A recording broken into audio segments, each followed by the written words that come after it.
अस्सलाम वालेकुम, मैं हूं रेहान तारिक और आप देख रहे हैं दास्ताक। सुप्रीम कोर्ट की जानिब से स्टेट बैंक को बराह रास्त फंड्स इलेक्शन कमीशन को मुंतकिल करने का हुक्म भी किसी काम ना आया। स्टेट बैंक ने इलेक्शंस के लिए फंड्स तो मुख्तस कर दिए हैं, लेकिन फंड्स के इजरा से यह कहकर माजरत कर ली है कि हुकूमत की सवाबदीद है और इस मुतालिक रिपोर्ट सुप्रीम कोर्ट में जमा करा दी है।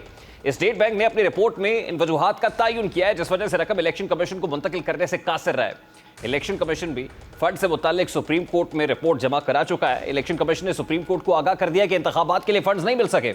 इलेक्शन कमीशन ने रिपोर्ट में कहा है कि स्टेट बैंक की तरफ से रकम मुंतकिली नहीं की गई। वजारत खजाना के हुक्काम ने भी अपनी रिपोर्ट सुप्रीम कोर्ट में जमा करा दी है। वजारत खजाना की फंड से मुतालिक रिपोर्ट सेक्रेटरी खजाना हामिद याकूब शेख ने जमा कराई है। वजारत खजाना की रिपोर्ट में वफाकी काबीना के फैसले और पार्लियामान को मामला भिजवाने की तफसीलात भी शामिल हैं। अदालती हुक्म पर स्टेट बैंक को फराहम करदा मुआवनत की तफसीलात भी रिपोर्ट का हिस्सा है। वजारत खजाना ने रिपोर्ट में फंड्स मुंतकली पर कानूनी नकात भी शामिल किए हैं। दूसरी जानिब गुज़श्ता रोज पंजाब में 14 मई को इंतखाबात के लिए सिक्योरिटी की फराहमी के मामले पर इंटेलिजेंस एजेंसीज के सरबराहान ने चीफ जस्टिस समेत दीगर जजेस से मुलाकात की। जरा इस हवाले से रिपोर्ट कर रहे हैं कि चीफ जस्टिस पाकिस्तान समेत दीगर जजेस और इंटेलिजेंस एजेंसीज के सरबराहान के दरमियान मुलाकात में डीजी मिलिट्री ऑपरेशंस और सेक्रेटरी दिफा भी शामिल थे। अहम मुलाकात में मुल्क की मौजूदा सिक्योरिटी सूरत हाल, दहशत गर्दी के खिलाफ जंग और इंतखाबात में फोर्सेस की दस्तियाबी के हवाले से मुख्तलिफ उमूर पर ब्रीफिंग दी गई। आला तरीन सतह की मुलाकात 3 से 4 घंटे तक जारी रही। जराये के मुताबिक अहम मुलाकात अचानक नहीं बल्कि पहले से तयशुदा थी।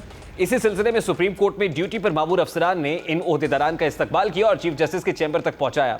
इस तरह अब सुप्रीम कोर्ट को माली और सिक्योरिटी दोनों सूरत हाल के बारे में जवाब मिल चुका है, जिसके बाद अब सुप्रीम कोर्ट पर मुनहसर है कि वो क्या फैसला देती है। एक बात तो तय है कि हुकूमत की जानिब से फंड्स की फराहमी के लिए मुकम्मल इनकार कर दिया गया है। सुप्रीम कोर्ट के पास 2 रास्ते हैं, एक ये कि वो तौहीन अदालत की कार्रवाई शुरू करे, दूसरा ये कि सियासी जमातों के दरमियान जो मुज़ाकरात की सूरत हाल पैदा हो रही है इस हिसाब से अपने फैसले को तब्दील करे और किसी नई तारीख की तरफ जाया जाए। आज इत्तेहादी जमातों का अहम इजलास भी हुआ है जिसमें नई सियासी सूरत हाल पर बातचीत की गई। जराये के मुताबिक इस इजलास में बिलावल भुट्टो जरदारी ने एक बार फिर अपोजिशन से मुज़ाकरात करने पर जोर दिया है। स्पीकर राजा परवेज अशरफ ने अपने एक बयान में कहा कि वो बतौर स्पीकर तमाम जमातों को मुज़ाकरात की मेज़ पर बैठाने के लिए किरदार अदा कर सकते हैं, जबकि मौलाना फजलुर रहमान मुज़ाकरात करने के हामी नहीं हैं। वज़ीर आज़म शहबाज शरीफ का इत्तेहादी जमातों के इजलास से खिताब करते हुए कहना था, वो अदलिया के ऊपर उन्होंने काफ़ी तनकीद की और सुप्रीम कोर्ट में जो हो रहा है वो कहते हैं कि ऐसा तारीख में कभी नहीं हुआ। इस पर शरीफ साहब क्या कह रहे थे, ज़रा उसकी एक झलक आपके सामने रखता है। सबसे बड़ा आज जो हमारे जो मुखालफिन हैं उनको इस बात का लाले पड़े हुए, रातों की नींदें हराम हो चुकी। ये इत्तेहाद खुदा न कसम टूटा क्यों नहीं बिलावल भुट्टो ने अपना अलहदा रास्ता क्यों नहीं अपनाया, क्यों नहीं मौलाना फजल रहमान ने अलहदा रास्ता नहीं अपनाया, क्यों नहीं नवाज शरीफ ने अपना अलहदा रास्ता नहीं अपनाया, क्यों नहीं शेरपाव साहब ने अपना अलहदा रास्ता नहीं अपनाया, and so on so fourth. अब इत्तेहादी जमातों के इस इजलास के अंदर मुज़ाकरात पर जोर दिया गया है। मुज़ाकरात तहरीक इंसाफ से करने हैं, लेकिन तहरीक इंसाफ से होने वाले मुज़ाकरात से पहले भी बहुत सारे गैर यकीनियत के बादल मंडला रहे हैं। इस इत्तेहादी जमातों के इजलास के अंदर भी बात हुई है कि इमरान खान का एतबार कोई नहीं है। अगर इस बारे में मुज़ाकरात करने के इमरान खान पर केसेस को ख़त्म कर दिया जाए तो ऐसे मुज़ाकरात की कोई ज़रूरत नहीं है। अगर इलेक्शंस पर बात करनी है तो इलेक्शंस को लेकर ज़रूर मुज़ाकरात हो सकते हैं। इन्हीं मुज़ाकरात के लिए सेनेटर सिराजुल हक अमीर जमात इस्लामी भी खासी कोशिश कर रहे हैं, किरदार अदा कर रहे हैं। सबसे पहले अमीर जमात इस्लामी सेनेटर सिराजुल हक साहब इस वक्त मौजूद हैं, उन्हीं से इन मुज़ाकरात का स्टेटस जान लेते हैं। अस्सलाम वालेकुम हज़रत, बहुत बहुत शुक्रिया आपके वक्त के लिए। सबसे पहले तो बड़ा सादा सा सवाल है, जमात इस्लामी ने बड़े अहम वक्त के ऊपर इंटरवीन करने का सोचा और पॉलिटिकल स्टेक होल्डर्स को एक मेज़ पर बैठाने की कोशिश जो आप कर रहे हैं, ये आपका ज़ाती ख्याल था या आपने ज़ाती तौर पर ये महसूस किया कि अब वक्त आ गया कि पॉलिटिकल स्टेक होल्डर्स को एक मेज़ पर बैठाया जाए, कंसेंसस डेवलप किया जाए, या इसमें किसी और की मुशावरत या इशारा भी शामिल है? बिस्मिल्लाहिर्रहमानिर्रहीम। हम इलेक्शन चाहते हैं मुल्क में, और हमारा मौक़िफ़ यह है कि पूरे मुल्क में एक ही दिन इलेक्शन हो, मरकज में भी और सूबों में भी, और हम ये पाकिस्तान के लिए बेहतर समझते हैं। मुख्तलिफ वक़्तों से इलेक्शन कराना ये माशी लिहाज से भी और सियासी लिहाज से मुल्क के लिए हम नुकसानदेह समझते हैं। तो इसलिए जितने भी स्टेक होल्डर है इलेक्शन में हिस्सा लेने वाले हैं, तमाम सियासी जमातों से हम इसके लिए राबते हैं कि इलेक्शन से पहले एक शफाफ इलेक्शन के लिए हम आपस में बैठकर एक ज़ाबिता अखलाक भी बना ले और एक क्लीन और शफाफ इलेक्शन के लिए निज़ाम कार भी बना ले। तो एक पॉलिटिकल पार्टी है जमात इस्लामी है, और पॉलिटिकल पार्टी का मतलब यही है कि हम इलेक्शन में हिस्सा लेने जा रहे हैं और एक पुरअमन और शफाफ इलेक्शन हमारी भी जरूरत है, पूरी कौम की भी जरूरत है। इसलिए कि माजी में जितने इलेक्शन हो गए उनका हशर हम देख रहे हैं, उनका नताइज भी कौम भुगत रही है। तो इसके लिए हम तमाम सियासी जमातों से राबते कर रहे हैं और चाहते हैं कि इसके लिए तमाम लोग एक मेज पर आ जाएं और आपस में बातचीत करें। तो एस्टैब्लिशमेंट की इन्वॉल्वमेंट के बगैर इमरान खान साहब मुज़ाकरात की मेज पर बैठने के लिए तैयार है? नहीं, इलेक्शन एस्टेब्लिशमेंट का काम तो नहीं है, इलेक्शन तो है इलेक्शन कमीशन का काम। ये तो सियासी जमातों का काम है। एस्टेब्लिशमेंट का अपने बड़े काम है, सिक्योरिटी है, मुल्क में बदअमनी और दहशतगर्दी के खतरात है, उनसे निपटना है। इसलिए हम तो नहीं चाहते हैं कि एस्टेब्लिशमेंट सियासी मामलात में इन्वॉल्व हो। हमारा तो शुरू से मौक़िफ़ ये है कि एस्टेब्लिशमेंट अपना काम करे, जिनका हल्फ उन्होंने हटाया है, जो आईन का तकाजा है, अदलिया अपना काम करे और इलेक्शन कमीशन अपना काम करे। तो एक पॉलिटिकल पार्टी के हैसियत से हम चाहते हैं कि माजी में चूंकि इलेक्शन हो गए हैं, उस पर बड़े तहफ़्फ़ुज़ात होते हैं, उसमें धांधली होती है, पहले से नताइज मरद किए जाते हैं। इस बार हम चाहते हैं कि ऐसा इलेक्शन न हो, हकीकी मानों में आईन के रुख के मुताबिक इलेक्शन हो। लेकिन सवाल तो बड़ा सादा सा है ना कि एस्टैब्लिशमेंट की इन्वॉल्वमेंट के बगैर इमरान खान साहब मुज़ाकरात की मेज पर बैठने के लिए तैयार हो जाएंगे, या तैयार दिखाई दिया आपको मुलाकात में? देखिए, इमरान खान हो या PDM हो, बाकी सियासी पार्टियों हो, इलेक्शन तो सबकी जरूरत है, सब इलेक्शन पर यकीन रखते हैं। तो हम चाहते हैं कि हमारे दरमियान इस पे इत्तेफाक राय हो जाए कि एक दिन इलेक्शन हो और मरकज में भी और सूबों में निगरान हुकूमत कायम हो। तो इसमें एस्टेब्लिशमेंट को इन्वॉल्व करना या उनसे पूछकर इलेक्शन का इनेकाद करना, मैं समझता हूँ ये तो सियासत में उनको इन्वॉल्व करने के मुतरादिफ है। सिराजुल हक साहब, आपकी जो मुलाकात इमरान खान साहब से जमान पार्क में हुई, उसमें यकीनन उन्होंने अपनी मुश्किलात का जिक्र भी किया होगा, और अगर इस्टेब्लिशमेंट नहीं तो क्या ये पॉलिटिकल स्टेक होल्डर्स, जिसमें शहबाज शरीफ है, आसिफ अली जरदारी हैं, बिलावल भुट्टो हैं, इन तमाम तर लोगों के साथ एक ही मेज पर बैठने को इमरान खान रेडी हो जाएंगे, क्योंकि इनके खिलाफ माजी में बहुत बातें करते रहे वो? भाई, मेज पर बैठना मसला नहीं है ना, हमारी ये मकसद है कि ये लोग आपस में मेज पर बैठ जाएं। हमारा मकसद ये है कि तमाम सियासी जमातें एक तारीख पर मुत्तफिक हो जाए, एक ऐसा तारीख जो मुल्क के लिए फायदेमंद हो। बाकी जनाब शहबाज शरीफ और इमरान खान साहब और जरदारी साहब एक मेज पर बैठते हैं या नहीं बैठते हैं, ये उनके अपने मसाइल हैं। हम तो ये चाहते हैं कि एक शफाफ इलेक्शन के लिए माहौल बेहतर हो। देखिए, इंतखाबात की तारीख तो सुप्रीम कोर्ट ऑफ पाकिस्तान ने दे दी है। अगर पॉलिटिकल स्टेक होल्डर्स बैठते हैं तो क्या सुप्रीम कोर्ट से ये मुतालबा करेंगे कि आप पॉलिटिकल स्टेक होल्डर्स को कुछ वक्त दे दें कि वो फैसला कर सकें? देखिए, सुप्रीम कोर्ट ने तारीख दिया है 14 मई का, लेकिन हम चाहते हैं कि पूरे मुल्क में एक ही तारीख पे इलेक्शन हो। तो 14 मई को मुमकिन नहीं है। अब पहले एक सूबे में इलेक्शन हो, फिर दूसरे सूबे में इलेक्शन हो, इसके बाद पूरे पाकिस्तान में इलेक्शन हो। तो इसका मतलब यह है कि एक पूरा साल इलेक्शन के नजर हो जाएगा। इसलिए एक सूबे में इलेक्शन मुल्क के मुफाद में हम नहीं समझते हैं। हम सब इस पे एग्री कर रहे हैं कि पूरे मुल्क में एक ही दिन इलेक्शन का इनेकाद हो। तो आपका प्लान क्या है? एपीसी के लिए कोई हतमी डेडलाइन दे दी है? एपीसी कब होने जा रही है? और ये तमाम पॉलिटिकल स्टेक होल्डर जो इस वक्त सुप्रीम कोर्ट ऑफ पाकिस्तान के फैसले को नहीं मान रहे, आइन को नहीं मानते हैं, कानून को नहीं मानते हैं, एपीसी के फैसलों को मानने के लिए तैयार हो जाएंगे? अभी ईद के बाद ऑल पार्टी कॉन्फ्रेंस की कोई तारीख तयन नहीं हुआ है। इस वक्त हम सब एक दूसरे के साथ राबते कर रहे हैं और आइंदा होने वाले इलेक्शन के हवाले से एक अंडरस्टैंडिंग बनाने की कोशिश कर रहे हैं। जब ये काम मुकम्मल हो जाएगा तो ईद के बाद उसके बारे में कंसेंसस के साथ मशवरा करेंगे। Lastly and very quickly Sirajul हक साहब, क्या सुप्रीम कोर्ट ऑफ पाकिस्तान से मुतालबा करेंगे कि उन्हें फुल कोर्ट बना देना चाहिए? क्या फुल कोर्ट ही तमाम मसाइल का हल दिखाई दे रहा है आपको at this point in time? देखिए, चीफ जस्टिस ने उस पर नोटिस लिया है और जिस मसले पर उसने नोटिस लिया है वो पूरी कौम का मसला है। तो ये तो अच्छी बात थी कि अगर वो फुल कोर्ट का इजलास बुलाते, मेरे ख्याल में लोग सुप्रीम कोर्ट के बारे में इस तरह तबसरे ना करते और कोई तनाव में भी इजाफा ना होता। अब तो एक तरफ सुप्रीम कोर्ट है और दूसरी तरफ पार्लियामेंट है, दोनों आईनी इदारे हैं। तो हम ये चाहते हैं कि ये 100% सियासतदानों का मसला है। तो मुनासिब यही है कि सुप्रीम कोर्ट या तो तमाम सियासी लीडरों को बुलाते और मौका देते, अच्छा होता है, या फुल कोर्ट बनाते। ज़ाहिर है पूरी कौम फिर फुल कोर्ट के साथ खड़ी होती। अब 9 के बजाय 5 और 5 के बजाय फिर 3 जजेस ने फैसला दे भी दिया, तो उसकी मुखालिफत भी जजेस ने की, और अब तो जजेस वर्सेस जजेस सामने आ गए हैं। बहुत बहुत शुक्रिया सिराजुल हक साहब, अमीर जमात इस्लामी सेनेटर सिराजुल हक हमारे साथ मौजूद थे। वो चाहते हैं कि इंतखाबात से मुताल्लिक एक कंसेंसस डेवलप हो जाए। सुप्रीम कोर्ट ऑफ पाकिस्तान के अंदर एक बड़ी इंपॉर्टेंट मुलाकात हुई है चीफ जस्टिस ऑफ पाकिस्तान के चैम्बर में गुज़श्ता रात, और सुप्रीम कोर्ट की तरफ तमाम तर नजरें हैं कि वहाँ से अब क्या होने जा रहा है। बात करेंगे इस वक्त सीनियर सहाफ़ी तजियाकार हसन अयूब साहब ने भी ज्वाइन किया है। हसन अयूब साहब अस्सलाम वालेकुम, बहुत बहुत शुक्रिया आपके वक्त के लिए। गुज़श्ता रात चीफ जस्टिस ऑफ पाकिस्तान के चैम्बर में जहाँ उमर अता बंदियाल साहब के साथ जस्टिस एजाजुल हसन और जस्टिस मुनीब अख्तर मौजूद थे, वहाँ पर अस्करी इदारों के अफसरान बल्कि सरबराहान मौजूद थे। उनके दरमियान क्या मुलाकात हुई है, क्या ब्रीफिंग दी गई है, और क्या इस ब्रीफिंग के बाद मामला अब सिमटते हुए दिखाई दे रहे हैं आपको? रियान साहब, ये मुलाकात नहीं थी। ये बेसिकली पंजाब के इंतखाबात के हवाले से जो सुप्रीम कोर्ट का जो है फैसला है, उस पर इम्प्लीमेंटेशन के हवाले से मामला जो है वो इन चैम्बर टेकअप किया 3 मेंबर बेंच ने, जिसकी सरबराही chief justice supreme court of Pakistan justice Umar Ata Bandial ने की थी।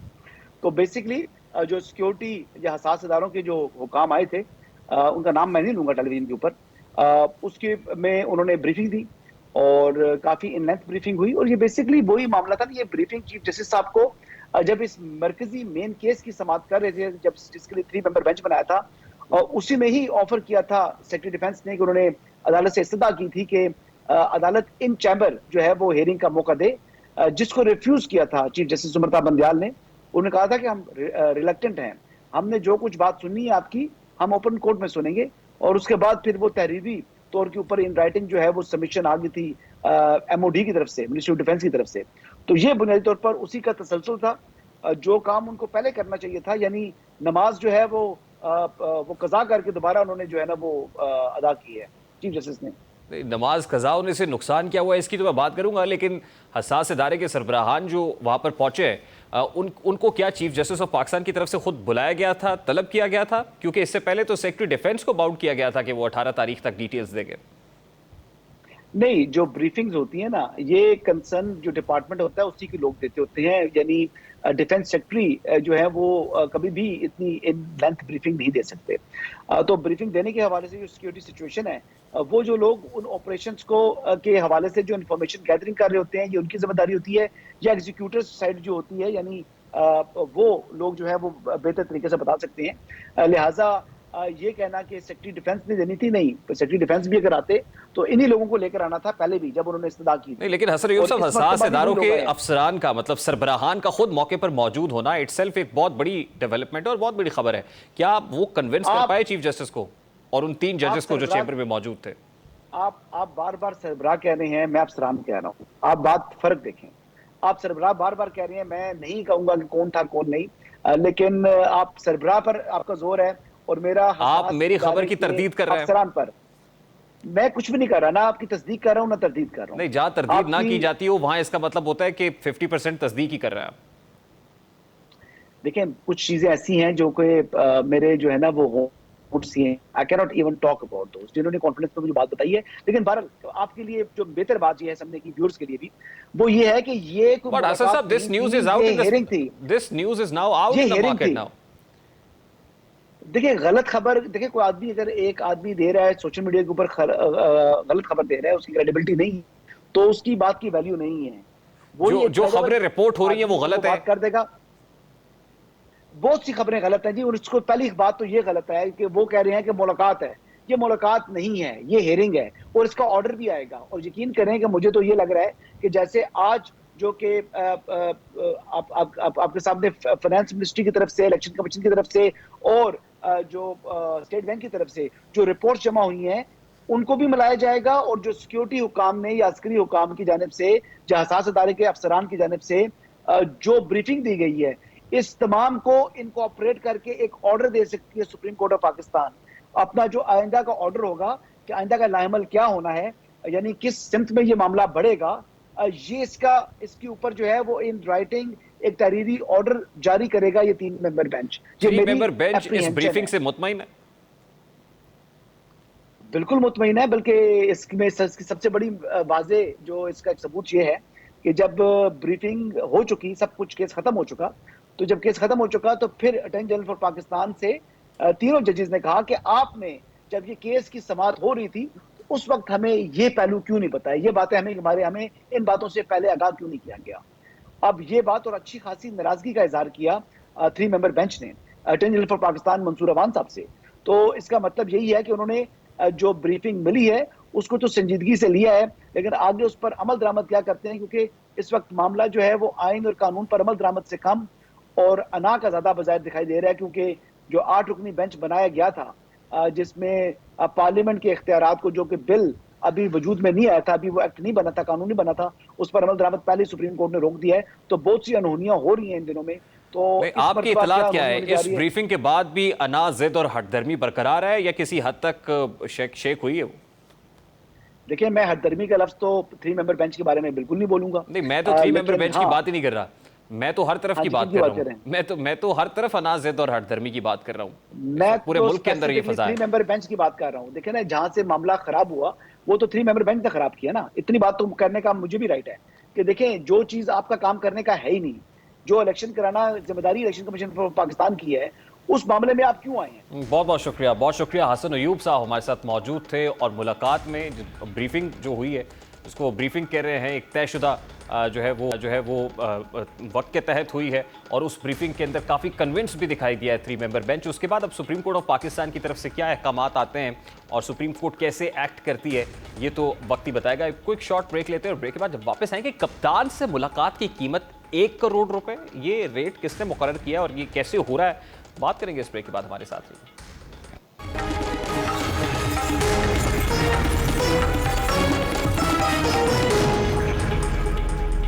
Welcome back. इन दिनों चेयरमैन तहरीक इंसाफ जमान पार्क में सूबाई उम्मीदवारों को फाइनल करने के लिए टिकट्स के लिए इंटरव्यूज कर रहे हैं। सबसे पहला और बुनियादी सवाल तो ये है कि को पार्लिमानी बोर्ड इस हवाले से मौजूद नहीं है, यानी पैनल नहीं है जो उम्मीदवारों को फाइनल कर रहा हो, इंटरव्यू कर रहा हो, बल्कि इमरान खान साहब अकेले तने तनहा मौजूद है। एक उम्मीदवार को टिकट देने का मैकेनिज्म क्या है, क्या प्री कंडीशन है, वो कंडीशंस भी एक ऑडियो की सूरत में, मुबैना ऑडियो जो सामने आई है उसके अंदर सुनी जा सकती है, जिसमें एजाज चौधरी साहब चौधरी हफीज़ के साथ गुफ्तगू कर रहे हैं और सूबाई हल्का 114 की टिकट का मामला डिस्कस हो रहा है। तो मैं क्या सुना जा सकता है, जरा आपको भी सुनवाता है। चौधरी हफीज बोल रहे हैं सर, नवाब शाह इस्लामाबाद तो जी। ਉਹ ਮੈਂ ਜ਼ਿਕਰ ਕੀਤਾ ਸੀ ਤੁਹਾਡੇ ਨਾਲ ਰਾਣਾ ਸ਼ੌਕਤ ਸਾਹਿਬ ਲਈ ਸਾਨੂੰ ਪੀਪੀ 114 ਦੀ ਟਿਕਟ ਚਾਹੀਦੀ ਹੈ ਸੂਬਾਈ ਦੀ, ਤੇ ਉਹ ਤੁਸੀਂ ਫਿਰ ਦੱਸਿਆ ਨਹੀਂ ਮੈਨੂੰ ਕਿ ਕਿੰਨਾ ਡੋਨੇਸ਼ਨ ਹੋਏਗਾ, ਕਿੰਨਾ ਉਹ ਟਿਕਟ ਦੀ ਪਾਰਟੀ ਦੇ ਪੈਸੇ ਹੋਣਗੇ। देखो साढ़े हाँ डोनेशन दी जी जड़ी है ना अनलिमिटेड, वो जिस दिन आएंगे तो आप जी चेयरमैन कहण मैं इन्नी डोनेशन देना चाहना, असं उन्होंने मिलवा देंगे। चलो ठीक है सर। और कोई 10 मिलियन तो उत्ते 10 मिलियन तो उत्ते दी होनी चाहिए जेडी चेयरमैन ने मुलाकात हो सकती। अच्छा 10 तो उत्ते 10 1 करोड़, हाँ 1 तो उत्ते अच्छा वो पार्टी दी टिकट सर किन्नी पार्टी वास्ते? अच्छा पार्टी वास्ते सर। और शौकत खान अमली किन्ना सर?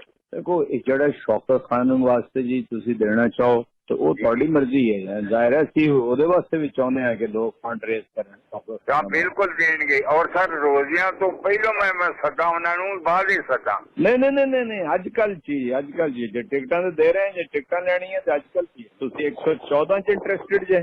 हाँ 114 है सर। 114 तो आज ही हो जाना है। 114 एक जरा मेहरबानी करो, नहीं कि मैं इस्लामाबाद सर ये तो 114 वास्ते तो देनी नहीं है, गुजर गया। फैसलाबाद इस वक्त चल रहे हैं, फैसलाबाद चल रहे हैं सर। वो फिर मैं साथ लवा उन्होंने। जी इसी पर बात करेंगे। इस वक्त पाकिस्तान तहरीक इंसाफ के रहनुमा नदीम कुरैशी साहब ने भी ज्वाइन किया है। अस्सलाम वालेकुम नदीम कुरैशी साहब, बहुत बहुत शुक्रिया आपके वक्त के लिए। सर ये ऑडियो आपने सुनी होगी, मेरा बड़ा सादा सा सवाल है, तहरीक इंसाफ की सूबाई टिकट का मुआवजा 1 करोड़ रुपए?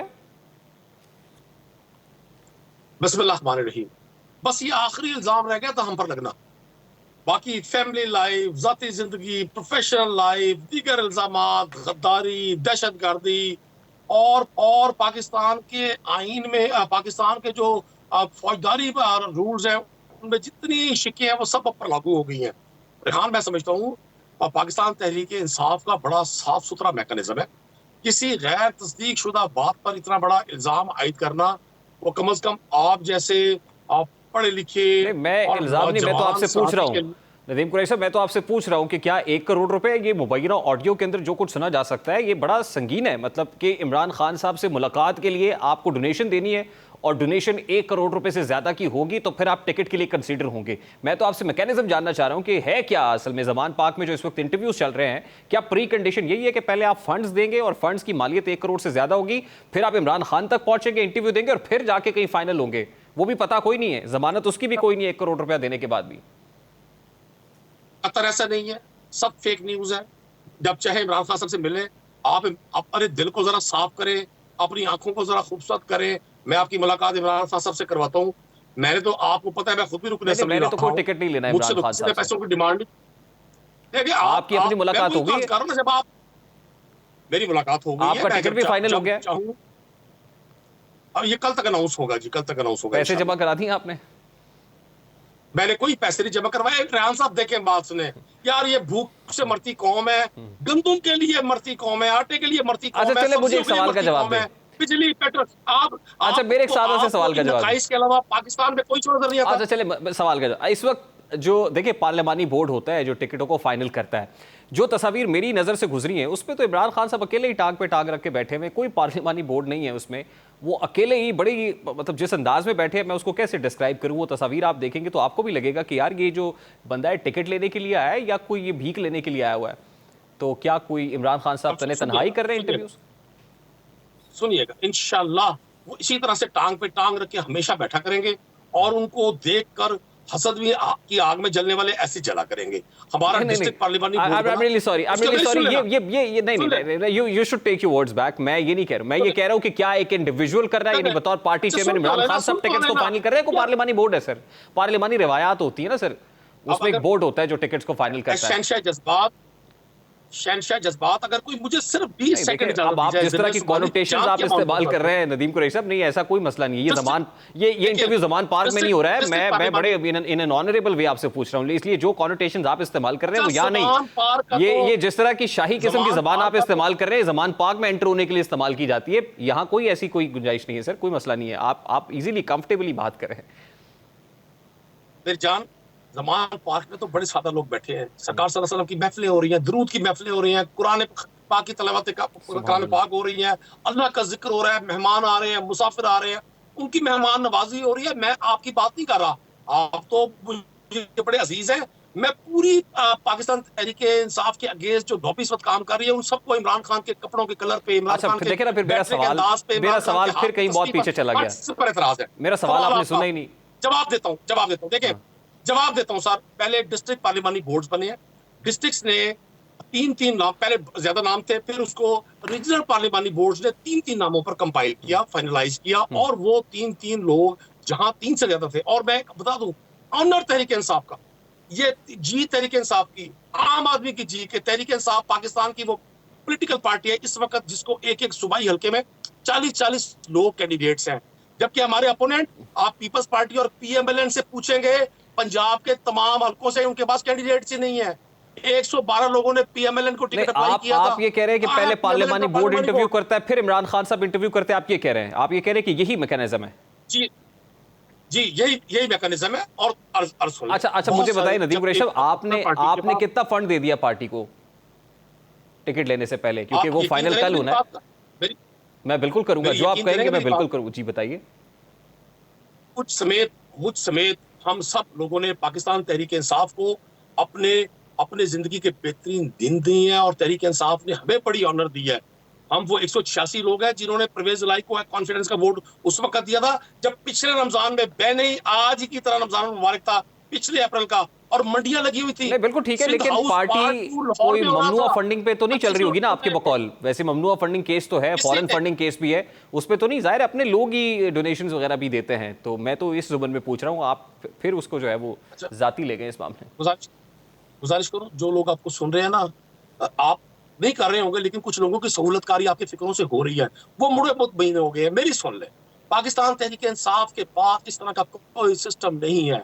अगर इमरान खान खुद इंटरव्यू कर रहे हैं, इसका मकसद ये है कि अगर किसी जगह पर कोई मिडल मैन, कोई इस तरह का शख्स, कोई ऐसा शख्स जो दरमियान में अपने हवाले से कोई जाती मफाद लेना चाहता हो, उसको भी डिस्करेज अच्छा, किया आप जाए। पाकिस्तान तहरीक इंसाफ के वो लोग जो तहरीक इंसाफ से मोहब्बत रखते हैं और पार्टी टिकट लेना चाहते हैं, मेरा ख्याल आपकी इस गुफ्तगू से उनको काफ़ी हौसला मिला होगा। इमरान खान साहब तक रसाई चले, मुझे तो जाहिर है आपने कह रहे कि मिलवा देंगे, मुझे ना मिलवाएं। वो लोग जो बता रहे कतार अंदर कतार खड़े हुए हैं ना, इमरान खान से मिलना चाहते हैं, उनकी मुलाकात की कोई सबील करें कि बगैर पैसों की मुलाकात हो जाए प्लीज़। हजारों लोग रोजाना मिल रहे हैं, छोटे छोटे बच्चे। ये जो सोशल मीडिया के लोगों को उठाया जा रहा है, भाई क्यों उठाया जा रहा है? क्योंकि आपके चैनल्स को दिखाने की जरूरत नहीं करते। मैं बात नहीं कर रहा था, लेकिन ये पॉलिसी बन गई ना। 2-3 चैनल्स के अलावा बाकी लोगों को तो अल्लाह ताला ने ये जरूरत ही उनसे छीन ली कि वो हक की बात कर सके, वो लोगों को हर चीज देखिए, दिखा सके। आज अगर आप इस चैनल के ऊपर बैठ के गुफ्तगू कर रहे हैं तो फिर आपको पता होना चाहिए। देखिए, हम हक और सदाकत की बात कर रहे हैं, आप जैसे हमने मोतबर शख्स को बिठाया हुआ है चैनल पे। देखिए, मोतबर बात ही होती है कि इमरान खान साहब की डेली की एक्टिविटी अपने वर्कर्स के साथ अफ्तारियां करना, ना कि ये कि वो जो शाह का दस्तरखान होता है, जहां सिर्फ मसाहिबीन होते हैं, जहां मुर्गे मुसल्लम होता है और आला और डिशेज होती है, वो नहीं। इमरान खान तो अपने वर्कर्स के साथ बैठकर अफ्तारियां कर रहे हैं। रोज पाकिस्तान के 2 या 3 चैनल्स और पाकिस्तान का सारा सोशल मीडिया दिखा रहा है। अगर जनाब की नजर से नहीं गुजरा, मैं अभी प्रोग्राम के बाद आपको व्हाट्सएप करता हूँ, और मेरी तरफ से कल आपको इफ्तार की दावत है जुबान पार्क में। जो मेरी नजर से गुजरा है। अच्छा चले, नदीम कुरैशी साहब, ऐसे दस्तरखान वसी रहने चाहिए। सवाल मेरा बड़ा सादा सा है, ये जो कांग्रेसमैन है, ये एंटनी ब्लिंकन को खत लिख रहे हैं, और खत इसलिए लिख रहे हैं कि भैया आप मुदाखलत करें पाकिस्तान में, और फिर यहाँ पर जो है इमरान खान साहब के मुतालबात को मनवाना चाहिए। तो सवाल मेरा बड़ा सादा सा है कि उस वक्त जो हराम मुदाखलत थी, आज वो मुदाखलत हलाल हो गई है। उस वक्त जो एब्सोल्युटली नॉट था, आज वो एब्सोल्युटली येस हो गया है। उस वक्त जो अमेरिका बहुत गलत था, आज वो अमेरिका जो है वो मसीहा बन गया है पाकिस्तान तहरीक इंसाफ का। क्या ये खुला तजाद नहीं है? ये बिल्कुल खुला तजाद नहीं है। ये निज़ाम कुदरत है, ये अल्लाह के फैसले हैं। जब मुहज़्ज़ब मुल्कों में हमारे वाला तर्ज अमल राइज नहीं है, वहाँ गुलाम दर गुलाम बनाने वाले फैसले सैकड़ों साल पहले खत्म हो गए हैं। वहाँ बहुत सारे बाज़मीर लोग ऐसे होते हैं जो हक बात करने को अपनी जिम्मेदारी समझते हैं। यहाँ की तरह नहीं है कि आज आइन का आर्टिकल 105/2 नहीं, मुझे बिल्कुल इस बात का अंदाजा नहीं था कि अमेरिका पे हक गोई और बेबाकी वाले लोग ज्यादा हैं, पाकिस्तान में कम हो गए हैं। मैं तो समझता था कि पाकिस्तान में ज्यादा है तहरीक इंसाफ की सूरत में। अमेरिका वाले तो सारे पाकिस्तान के दुश्मन है, क्योंकि मेरे कप्तान ने मुझे कहा था मरासला लहरा के कि ये देखो ये अमरीकी साजिश। मुझे नहीं पता था कि हक गोई और बेबाकी सारी अमरीका के अंदर ही है। ध्यान सुनिएगा, मेरे कप्तान ने बिल्कुल ठीक कहा था। मेरा कप्तान आज भी उस बात से पीछे नहीं हटा। लेकिन अगर आप पाकिस्तान के एग्जांपल दे रहे हैं, यहाँ तो भाई रेंट पे लोग अवेलेबल है, यहाँ बोलने वाले भी रेंट पर अवेलेबल है, लिखने वाले भी रेंट पर अवेलेबल है। कंक्लूड करते हैं ना, इसको कंक्लूड करते हैं। आप ये कह रहे हैं कि यहाँ पर तो बिकने वाले हैं, अमेरिका में लोग ठीक है, और अमेरिका अगर मुदाखलत करता है पाकिस्तान में तो वो भी जस्टिफाइड है। आप ये कह रहे हैं ना? हम जितने बेगैरत नहीं है, हम जितने ज़मीर फरोश नहीं है, हम जितने इब्रुल वक्त नहीं है, हम जितने गुलामी में गुलाम नहीं है, हमसे बहुत बेहतर है अखलाकी मोरलिटी उनकी। हमसे पता नहीं आपकी क्या मुराद है, हमसे मुराद आपकी पता नहीं क्या है। हमसे मुराद वही लोग तो नहीं है जो मरासला लहरा रहे थे और ये सब कुछ कह रहे थे। I have to wind it up quickly sir, I have to take a very quick short break. Nadeem Qureshi साहब, बहुत शुक्रिया। तहरीक रहनुमा नदीम कुरैशी साहब हमारे साथ मौजूद थे। Let's take a very quick short break, और ब्रेक के बाद जब वापस आएंगे हम आज कहाँ खड़े हैं, और हमसाया मुल्क भारत जिससे मैच जीत जाने पे हम बहुत भंगड़े डालते हैं, सेलिब्रेट करते हैं, वो कहाँ खड़ा है, बात करेंगे इस ब्रेक के बाद। हमारे साथ रहिएगा।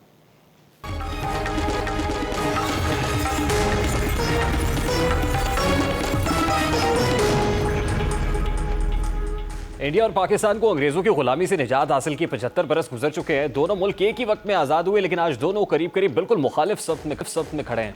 इंडिया दुनिया में 5वीं बड़ी मईशत बनकर उभरा है, जबकि पाकिस्तान 44वें नंबर या इससे भी नीचे मौजूद है। इंडिया की खुद इन्हिसारी और तरक्की की एक और मिसाल आपके सामने रखते हैं। इंडिया ने जब पहली बार अपने मुल्क में गाड़ियाँ बनाने की इब्तिदा की तो वो साइज़ में मिनी कार महसूस होती थी, और हम पाकिस्तानी उन गाड़ियों को साबुनदानी कहकर उनका मजाक उड़ाते थे, और ख़ुद बड़ी गाड़ियाँ बाहर से इम्पोर्ट करके उनको मुकाबले के तौर पर पेश करते थे। लेकिन कुछ बरस बाद अब हालत ये है कि गुज़श्ता रोज़ इंडिया ने अपनी पहली made in India Mercedes Benz electric car मुतारिफ कराई है, जो टेक्नोलॉजी की दुनिया का शाहकार है। ये एक बार चार्ज होने से ही 850 किलोमीटर का सफ़र करने की सलाहियत रखती है।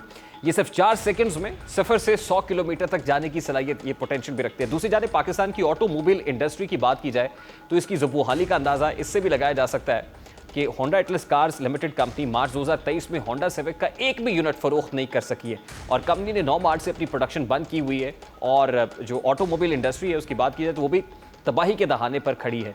अब इंडिया आज ऑटोमोबाइल सेक्टर में अगर पर्टिकुलरली बात करें तो इतने ज़्यादा ग्रो क्यों कर रहा है, उसकी वजह यह है कि 80s में इंडिया की तरफ से एक पॉलिसी बनाई गई। वो पॉलिसी ये थी कि जो भी कार मैन्युफैक्चरर्स इंडिया में आएंगे वो जो पार्ट्स हैं वो अल्टीमेटली 60% पार्ट्स लोकली मैन्युफैक्चर करेंगे और 40% इंपोर्ट करेंगे। हमने भी ऐसी पॉलिसीज तो बनाई लेकिन हम इसको इंप्लीमेंट नहीं कर पाए। अल्टीमेटली अगर हमारे यहाँ भी तमाम तर कार पार्ट्स यहीं बन रहे होते, लोकली मैन्युफैक्चर होते, तो आज हम भी कोई मर्सिडीज बेंज के मुकाबले में खड़े होते। और शायद यही वजह है कि इस वक्त वैगनार और ऑल्टो जैसी गाड़ियां जो इंडिया के अंदर 5 से 7 लाख के अंदर मिल जाती हैं, हमारे यहाँ 32 लाख से ऊपर तक दें। बारकैफ आज हम बहुत सेलिब्रेट करते हैं कि इंडिया को हमने क्रिकेट के मैदान में पछाड़ दिया है। दीगर फील्ड्स के अंदर भी इंडिया का मुकाबला करना होगा और कंपेटिटिव मार्केट बनानी होगी। प्रोग्राम के वक्त अपने इख्तिताम को पहुंचे, आपसे मुलाकात होगी इंशाल्लाह। कल अपना रखिए ख्याल। अल्लाह हाफ़िज़।